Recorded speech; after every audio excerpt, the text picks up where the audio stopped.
Hello, Chris Butterman here. I'm here to visit young explorer Matthew from Switzerland.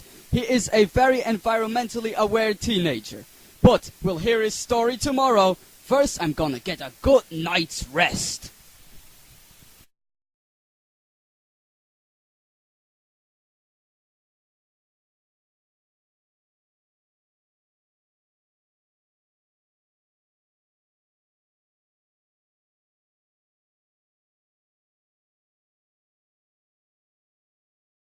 Hello, you must be Matthew Greslin. I'm Chris Butterman from AcTV.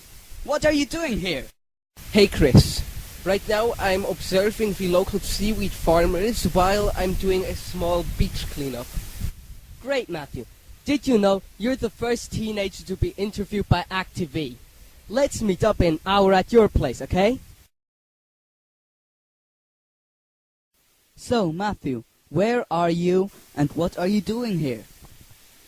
I'm on a world trip for 1 year, and right now I'm in Lembongan, Indonesia.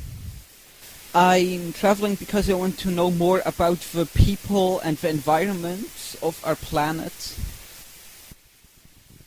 Okay, so I've seen you cleaning up the beach back there. Why aren't the locals doing it? Well, the main thing I know is that they don't see the importance of having a clean environment. But always when I clean up, they very quickly join me, so I think they really are willing to help. Why are you so concerned about the environment? I've been traveling for a very long time, and in every single country that I've visited, I've seen changes in the environment, and I've also heard from the locals about how the weather has changed. And I think this really has to be stopped, so I want to work together with other people to make a difference and to make sure our planet will still be there for the future generations. That's great, Matthew. Now let's see what our environmentalist has done in the past.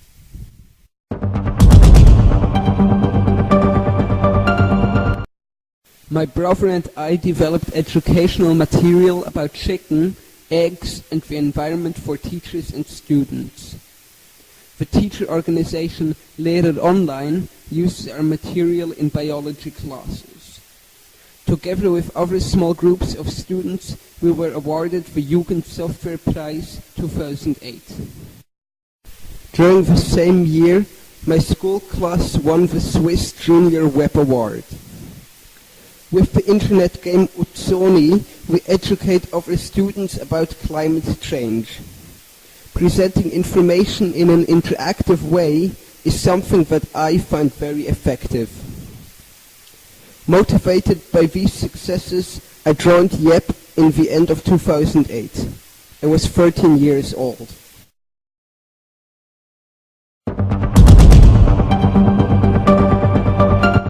The TV cook Sarah Wiener selected me and 11 other teenagers to join her for a month in France.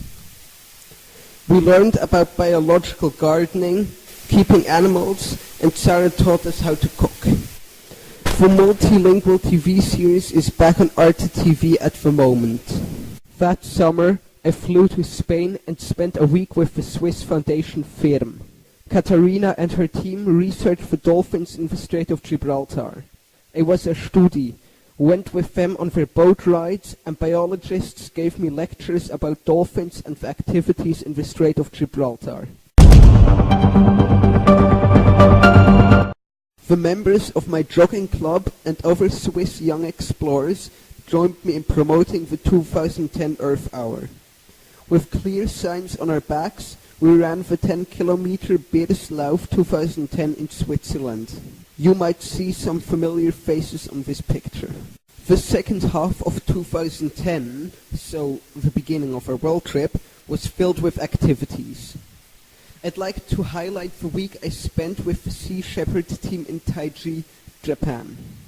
I have seen for myself that the award-winning movie The Cove showed the world what is going on in Taiji, but unfortunately dolphins are still being captured and killed there. I have volunteered 2 weeks in a home for orphans and poor children in Kathmandu, and for sure I will stay in contact with the teenagers in the house. We, for example, did a cleanup action together, which was a lot of fun. I like sharing my concerns and showing others who might not be able to travel what is going on in the world. Here, I'm telling a class of Chinese adults about the killing of the dolphins in Japan. Young explorer Yoon and her university friends were also really interested to hear about Taiji.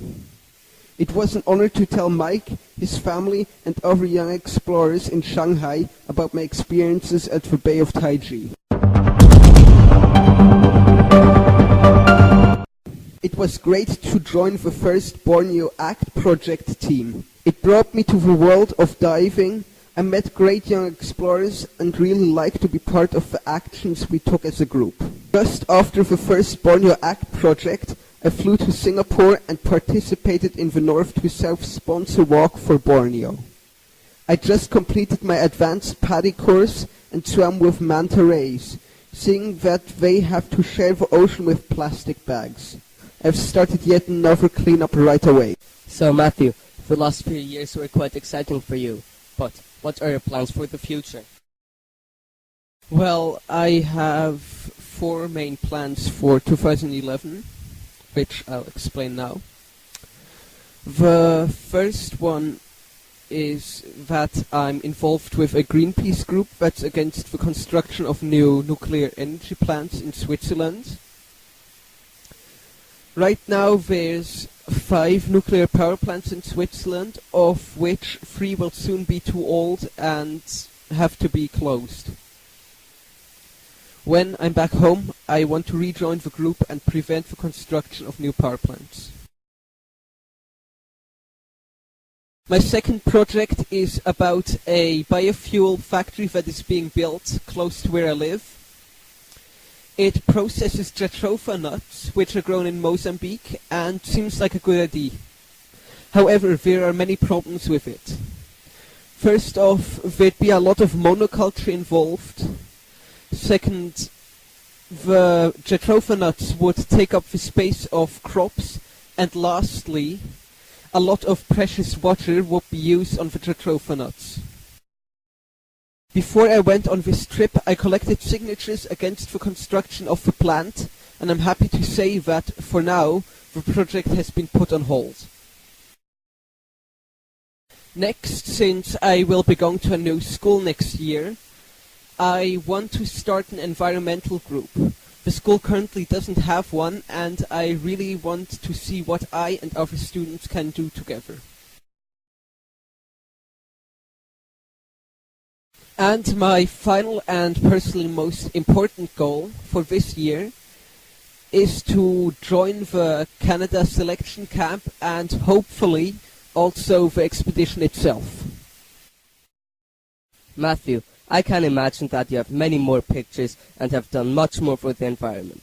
But time is running out. I have just one more question. Why do you want to go with Mike Horn on the Canada expedition? As you can see, I'm standing in a beautiful Balinese garden right now. The people in this country live in harmony with nature, and they told me stories of how they live, how they follow their traditions, what they believe in, the gods they believe in, how living in a big family is, and how they prepare their delicious food. For the same reasons, I want to go to Nunavut. I want to see how people live in a cold environment, how they survive and what they believe and what they think of how our planet has been changing in recent years. I know that I'm very fortunate with all the things I've already seen and done, but still I think that visiting Nunavut would be a very unique experience, especially if I could accompany Mike Horn and a team of other young explorers. And last but not least, I think that now I'm ready to become a Pangaea Yep ambassador. Thanks, Matthew. Okay, folks, that was it for today. I hope you enjoyed it as much as I did. Make sure you root for Matthew, and beware, I might visit you next. This was Chris Butterman from AcTV.